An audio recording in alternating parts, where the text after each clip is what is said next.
Heute stehen wir hier auf unserer ersten Modellbahnausstellung in Neuhausen ob Eck.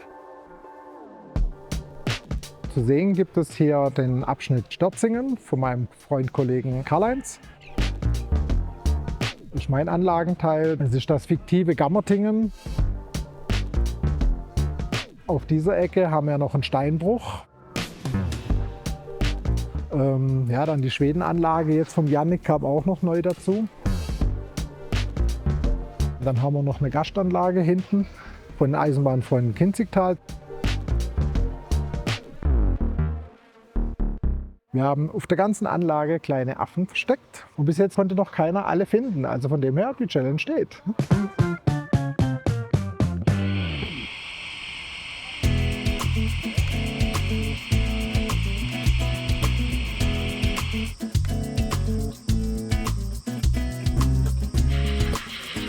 Mitten hinein in das wunderschöne Kinzigtal im Schwarzwald entführt uns die Anlage Bahnhof Halbmail.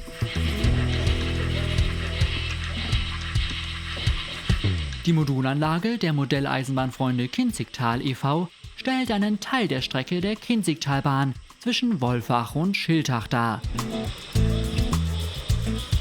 Begleiten wir zunächst eine Baureihe 38 der Deutschen Bundesbahn auf ihrem Weg über Peco-Code 100 Gleise mit nachgerüsteten Mittelleiterkontakten hin zum Bahnhof Halbmail, dem Zentrum der Anlage. Der idyllische Ort Halbmail, der zum Stadtteil Kinzigtal der Stadt Wolfach gehört, lädt uns zum Verweilen ein.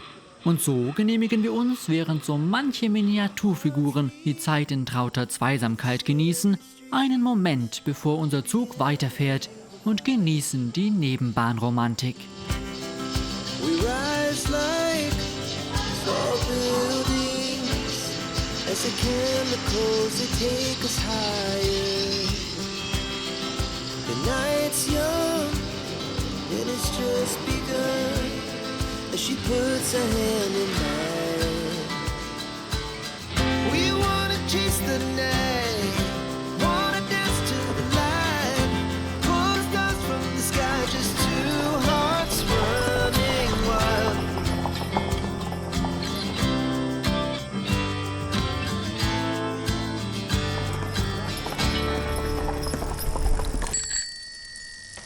Der Name Halbmail leitet sich übrigens von der Distanz des Teilortes zur Stadt Wolfach her.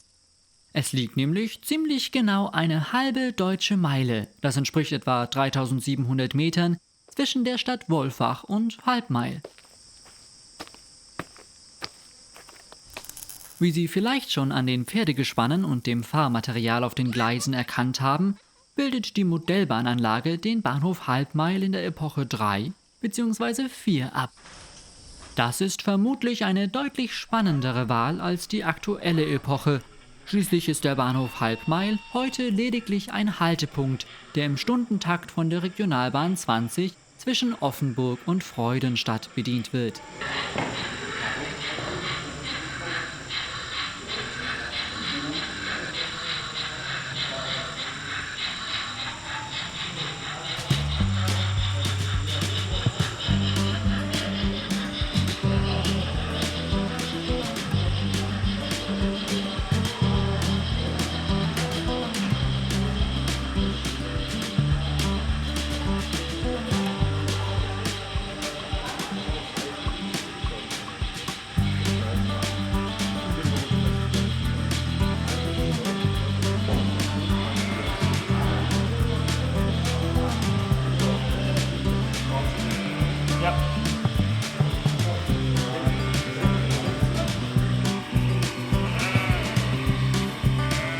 Das klassische Bild eines Wanderschäfers gibt es heute wohl nur noch selten zu sehen.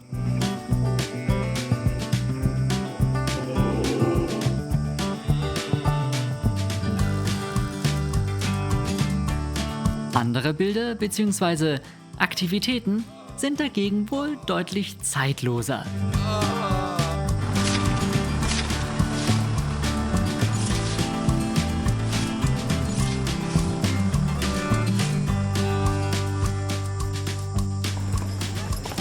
Mit Mit einer Grundfläche von 20 auf 4 Metern benötigt die Modellbahnanlage Bahnhof Halbmail einiges an Platz. Wie Sie sich sicher vorstellen können, sieht es bei den Modellbahnanlagen der Interessengemeinschaft Modellbahn Neuhausen nicht anders aus. Tatsächlich war der Platzbedarf der eigenen Anlagen ein ausschlaggebender Grund für die Entscheidung zur ersten eigenen Modellbahnausstellung. Wir waren schon auf sehr vielen Ausstellungen, wie in Dortmund, Schelklingen, bei der Schwabenrunde haben wir viel ausgestellt, Eisenbahnfreunde Tuttlingen. Heute stehen wir hier auf unserer ersten Modellbahnausstellung in Neuhausen ob Eck. Jetzt haben wir zum ersten Mal die Möglichkeit, dass wir in der eigenen Halle sind, auch alles aufbauen zu können, weil wir sonst immer nur mit Abschnitten gehen. Und jetzt möchten wir einfach mal die Zeit nutzen, um uns voll auszudehnen.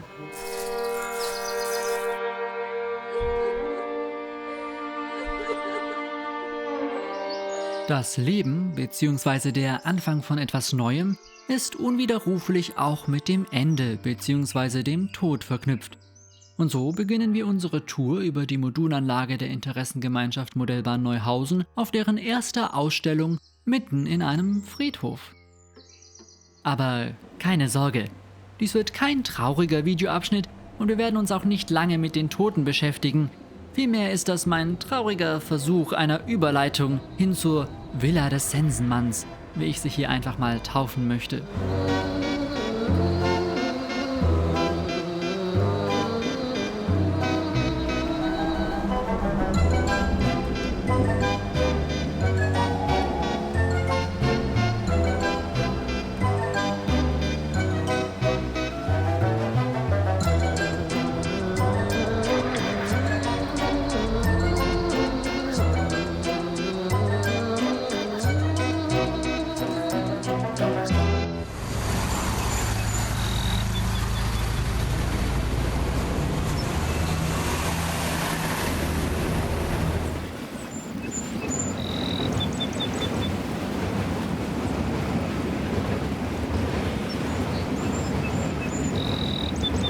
So spannend die Beschäftigung mit dem Tod und dem Sensenmann auch ist, wenden wir uns doch nun lieber wieder etwas erfreulicheren Dingen zu und bringen vielleicht wieder etwas neues Leben in die Sache. Denn selbstverständlich sind auf dem Modullayout auch Szenen der Liebe sowie Szenen aus Urlaub oder Freizeit dargestellt, die die schönen Seiten des Lebens reflektieren.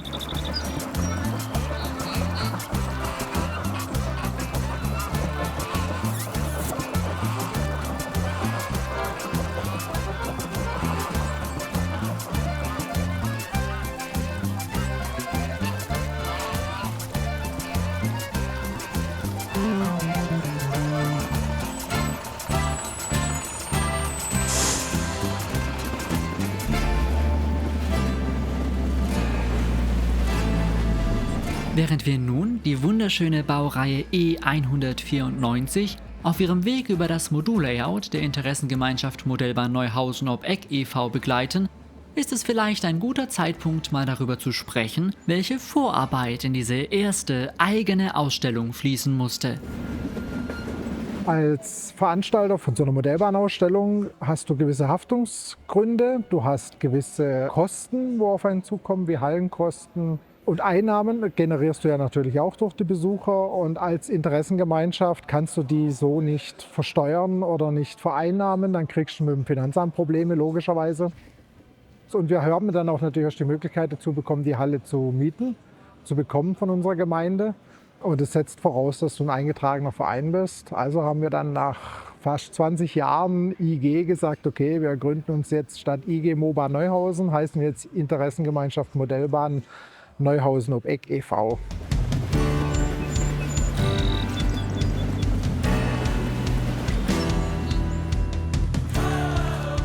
Wir befinden uns nun auf dem noch im Bau befindlichen Streckenabschnitt Stölzingen, der eine ländlich geprägte, eingleisige Nebenbahn der Epoche 3 vom Kohleumschlag im Binnenhafen bis hin zum Kleinstadtbahnhof Stölzingen zeigt. Auch hier gibt es selbstverständlich viele teils intime Details aus dem Leben der Miniaturfiguren zu entdecken.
im Modell thront sie hoch über der Stadt Gammertingen.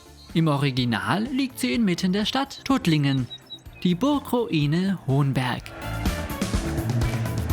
Die spätmittelalterliche Festung oberhalb des Donautals, die um 1460 erbaut wurde, dient nicht nur als spannendes Ausflugsziel, sondern ist auch jedes Jahr in den Sommermonaten die Kulisse für den Tuttlinger Hohenbergsommer, ein etwa 2-wöchiges Open-Air-Festival. Also ich bin natürlich ein sehr großer Dieter Thomas Kuhn-Fan und habe mich irgendwann mal entschieden, ich möchte gerne den Hohenbergsommer in Tuttlingen darstellen. Der Hohenbergsommer findet ja leider in einem Zelt statt. Dann haben wir gedacht, okay gut, also ein Zelt geht nicht, wir müssen eine Bühne bauen. Dann wurde eine Bühne mit einem Display gebaut. Auf diesem Display singt Dieter Thomas Kuhn seine Lieder. Die Figuren tragen dieselben Klamotten wie die Figuren im Video, weil er hat ja verschiedene Kostüme. Und unser Dieter Thomas Kuhn hat sogar sein Brusthaar-Toupet auf seiner Brust drauf und seinen Paillettenanzug, wo jede Paillette einzeln aufgebracht wurde. Also wir hatten einen befreundeten Arbeitskollegen, der hat uns die Figuren gemacht und die sehen wirklich aus wie die Originalband.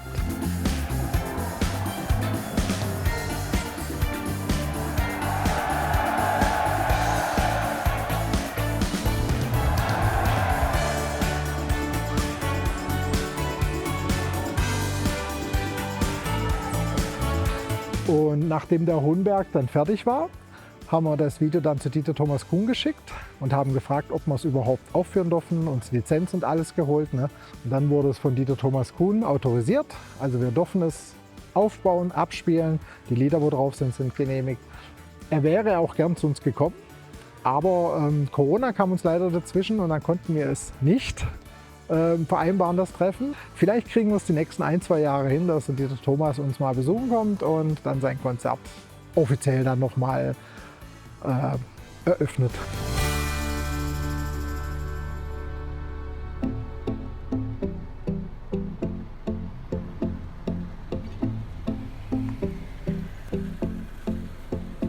Die Stadt Gammertingen bildet das Herz des Anlagenteils Gammertingen-Hohenzollerische Lande.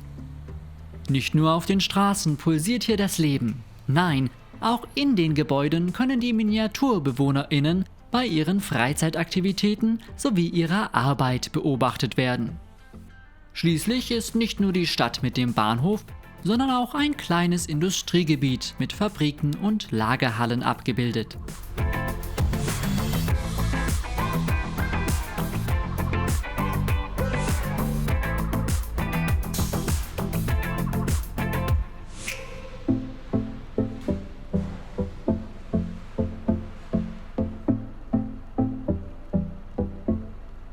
Von meiner Ex-Freundin, die Mutter, also meine Ex-Schwiegermutter, die ist leider an Krebs gestorben nach einem langen Leidensweg. Und als wir diese 10 Jahre Leidensweg mit ihr rum hatten, habe ich gedacht, ich muss ja einfach irgendwo ein kleines Andenken hinterlassen und habe ihr ein Büro eingerichtet. Ne, wir haben ein DBK-Büro, Theresia Volk, haben wir hier eingerichtet. Vor ihrem Laden steht ihr alter grüner Audi 100. Und demnächst kommt noch original die Figur von ihr dazu, weil sie hatte früher so eine riesige Brust, also so eine Frisur, eine wahnsinnige rothaarige Frisur. Aber ich sagte, dann kommt sie noch vor ihr Büro, wie sie mit dem Kunde rumschimpft, weil sie immer den Zeigefinger oben hatte. Und dann gibt es eine kleine Detailgeschichte an der Anlage, weil das liegt mir ein bisschen am Herzen, dass die Anlage immer ein paar Geschichten hat. Muss nicht jeder auch gleich wissen, worum es geht, aber ich finde, sie sollte einfach ein bisschen die Persönlichkeit von dem einen oder anderen widerspiegeln. Ne?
Den Findigen und lokal Ansässigen ist vielleicht bereits aufgefallen, dass es sich sowohl bei der Stadt als auch beim Bahnhof hier im Modell nicht um eine 1:1 Abbildung des realen Gammertingen auf der Schwäbischen Alb handelt.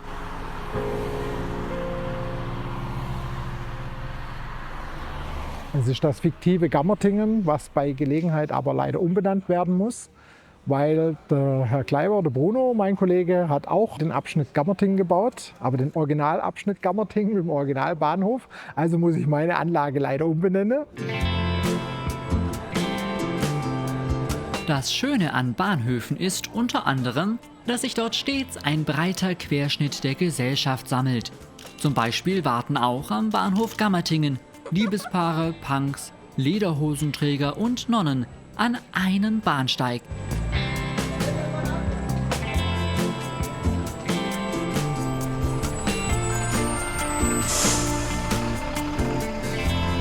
Aber auch abseits des Bahnsteigs im Umfeld des Bahnhofs spielt sich viel soziales Leben ab. Fast schon obligatorisch ist etwa eine Bahnhofsgaststätte mit angegliedertem Biergarten.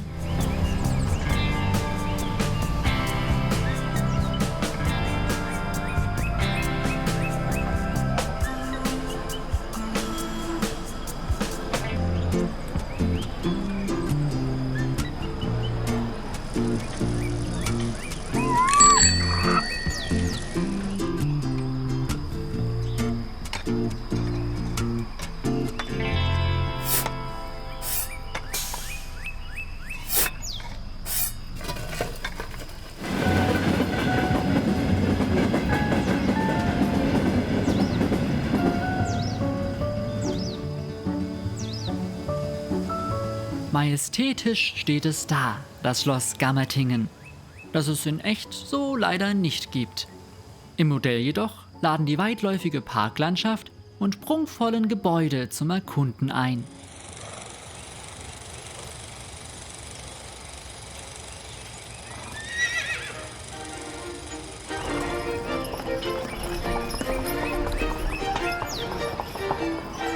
Was für eine großartige Kulisse! Das müssen sich wohl auch die RegisseurInnen des Historienfilms gedacht haben, der hier im Modell gedreht wird.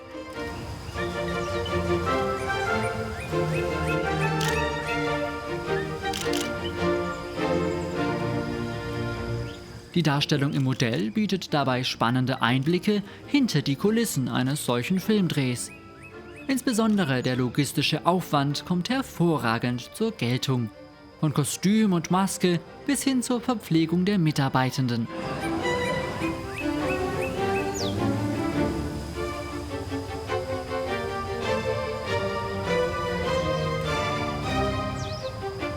Aber auch Einblicke in die Technik hinter der Filmproduktion bieten sich. Das Richtrohrmikrofon an der Tonangel, die großen Lichter und natürlich die Kameras auf ihren massiven Stativen und Dollys lassen die Herzen von Amateurfilmern wie mir höher schlagen.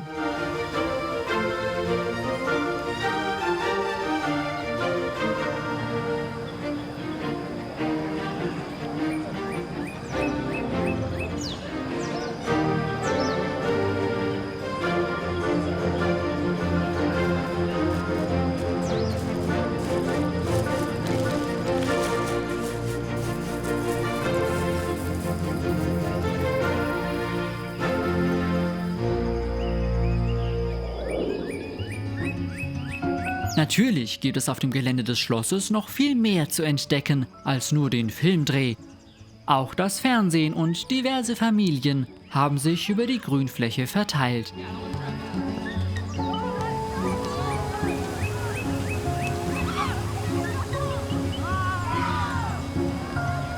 Es haben sich sogar ein paar Wildtiere, vielleicht aus Angst vor dem Jäger im Wald, mitten unter die Menschen gemischt.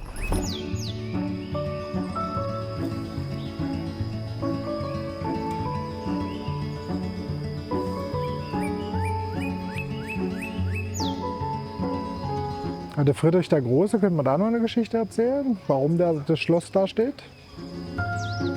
Ich war mal vor 20 Jahren in Potsdam im Schloss Sanssouci und habe mir dort eine Figur gekauft, eine Zinnfigur. Habe gedacht, na, vielleicht irgendwann finde ich mal einen Platz, wo sie hinkommt. Dann habe ich gedacht, okay, gut, also wir machen einen Sockel. Und dann habe ich gedacht, okay, das Schloss da vorne ist ein bisschen mickrig für Friedrich den Großen. Dann habe ich gedacht, dann brauchen wir ein richtiges Schloss. Also habe ich aus 3 Bausätzen ein Schloss zusammengebaut mit einem Joghurtbecher als Kuppel und so weiter. Also oben ist alles selbst geschnitzt, zwischendrin die Säulen sind alle noch selber gemacht. Also da habe ich gedacht, das wäre dann Friedrich den Großen ein würdiges Schloss. Gibt es in Gammertingen ja nicht, aber Gammertingen fiktiv hat ein Schloss.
Für eine Eisenbahn braucht es natürlich auch ein Stellwerk.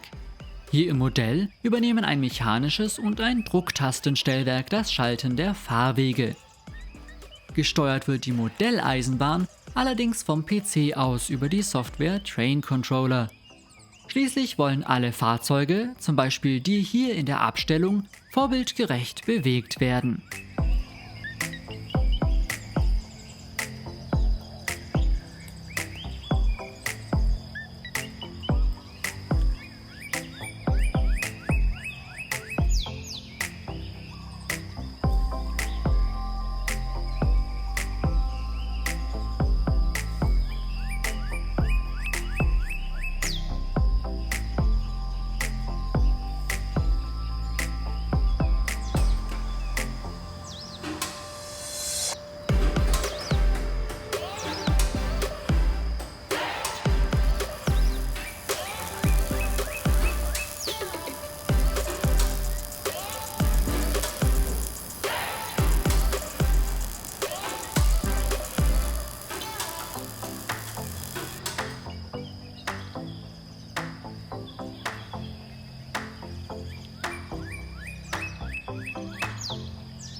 Mitten hinein in das ländliche Schweden entführt uns die noch im Bau befindliche Anlage Gröna Sverige, zu Deutsch Grünes Schweden.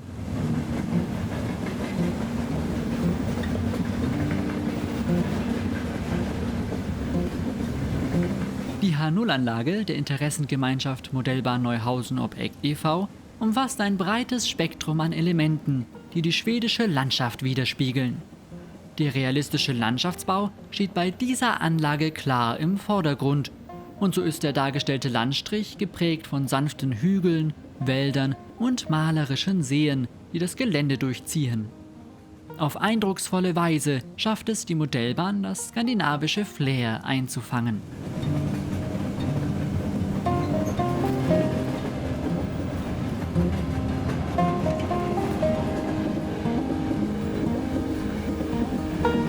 Mit dazu bei, dass die Anlage so realistisch wirkt, tragen auch die Beleuchtung der Anlage und der durchgängige Hintergrund.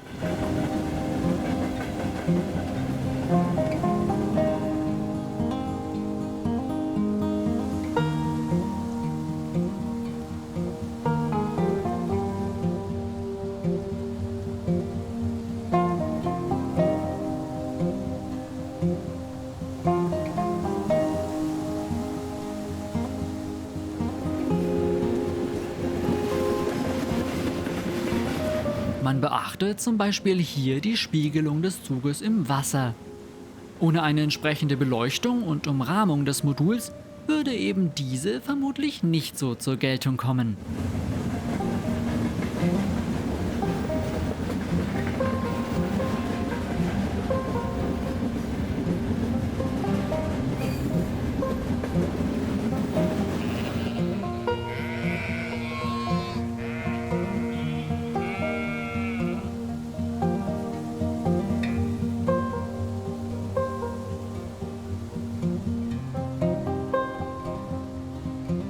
Was Modellbahnanlagen häufig so spannend macht, sind die Geschichten, die hinter ihrer Entstehung bzw. hinter den einzelnen Szenen stecken.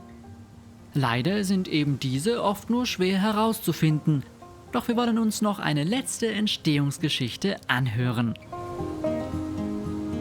Vor ein paar Jahren habe ich eine Kirche auf einem Flohmarkt bei unseren Freunden in Schwenningern gesehen.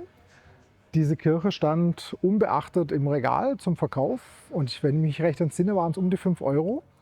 Dann habe ich mir die Kirche genau angeschaut und habe dann festgestellt, dass diese Kirche handgebaut ist, handkoloriert ist. Sie besteht aus Holz. Wenn man hier diese Details sieht, sie ist aus Holz gemacht, kompletter Eigenbau. Ein Glockenturm ist drin, ein Uhrwerk ist drin, alles selbst gemalt, bedruckt, gemacht. Habe ich gedacht, für 5 Euro ist das eine sehr unwürdige Sache, diese tolle Kirche von einem alten Mann, der gestorben ist, zu verramschen. Und ich habe gedacht, ich nehme die mit und werde irgendwann mal einen Platz finden. So, den Platz habe ich jetzt gefunden. Ich habe jetzt auf diesem Modul extra diesen Kirchplatz gemacht, um dieser Kirche einen Platz zu würdigen. Und sobald ich den Namen herausgefunden habe von dem alten Mann, wird hier eine kleine Plakette hinkommen, dass diese Kirche er gebaut hat und dass sein Name ein bisschen in Erinnerung bleibt, auch wenn ihn vielleicht niemand kennt, aber der eine oder andere kennt ihn und ein bisschen von seinem Leben ist vielleicht auch hier hängen geblieben. Ne?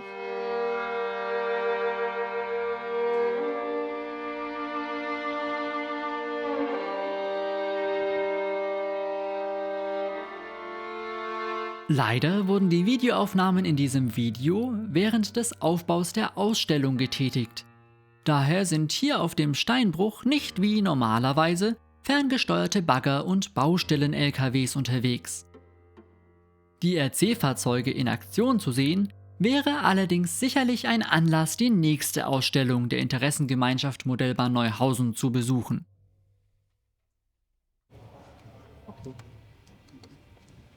Sag mal, was ist denn da schon wieder passiert? Hei, hei, hei. Der Containerbahnhof ist unser neuester Bauabschnitt. Das wird wahrscheinlich auch unser anspruchsvollster Bauabschnitt. Geplant ist, dass diese Containerbrücke von Faller, dass die Container anhebt, auf den Wagen absetzt oder umgekehrt wieder hier absetzt da drauf. Genauso wie das, wenn die LKWs hier anfahren, werden die Container von den LKWs abgehoben und werden an ihrem Wagen oder auf dem Platz verschoben. Die Containerbrücke läuft dann über DCC Digital, also nicht über das Fallersystem, sondern über DC Digital, dass man es mit dem Train Controller steuern kann. Zweites Highlight ist die Landstraße. Die rollende Landstraße hat eigens dafür angefertigte Magnetbandeinlagen bekommen. Auf diesen werden die Kreuz-Car-System-Fahrzeuge drauf fahren. Jedes einzelne Fahrzeug von Hand gesteuert, damit es auch tatsächlich endabschaltet, drauf stehen bleibt und auch wieder B- und entladen kann. Haben wir 2 verschiedene Car-Systeme, das Kreuz-System und das Fissmann-Car-System. Das Fissmann-Car-System übernimmt die Rolle der Containerfahrzeuge, damit die Container an den Punkten halten, abgenommen werden, abgesetzt werden können. Die können autonom fahren. Die Kreuz müssen von Hand gefahren werden, aber dafür kann man sie halt direkt an die Position auf den Wagen stellen, wo sie hin müssen oder auch wieder abfahren. In der ganzen Anlage ist dann nachher Magnetband verbaut, 2 Magnetbandspuren für beide verschiedene Fahrsysteme und sollte dann nachher einen abwechslungsreichen und interessanten Fahrbetrieb bieten. Und hier oben auf dieser Fläche wird dann nachher eine Stadt entstehen. Hier werden 2 Hochhäuser hinkommen. Auf die Ecke kommt eine schöne große Shell-Tankstelle und da vorne kommen 2, 3 Wohnhäuser und in die Ecke kommt, auf dem ganzen Gebiet kommt ein schönes großes Hallenbad hin, damit da oben ein bisschen städtisches Leben nachgebildet ist. Also worauf wir Wert legen, ist halt der Betriebsablauf, damit halt wirklich das nachvollziehbar ist, Klar, du kannst es nicht in voller Ausdehnung machen. Ja, das geht nicht. Aber du kannst dann wenigstens sagen, okay, ich kann es versuchen, auf dieser Fläche das darzustellen. Und es sieht dann auch stimmig aus. Und dann ist es auch okay. Aber bei uns führen also keine Straßen einfach bloß, weil die Straßen jetzt da sind, macht man eine Straße hin. Also bei uns laufen die Straßen von A nach B oder haben einen Sinn oder haben einen Zweck. Weil viele Anlagen sieht man, Straße, Feldweg und ohne Sinn, ohne Zweck. Und das ist bei uns nicht der Fall. Also da tun wir schon gucken, dass es ein bisschen stimmig ist.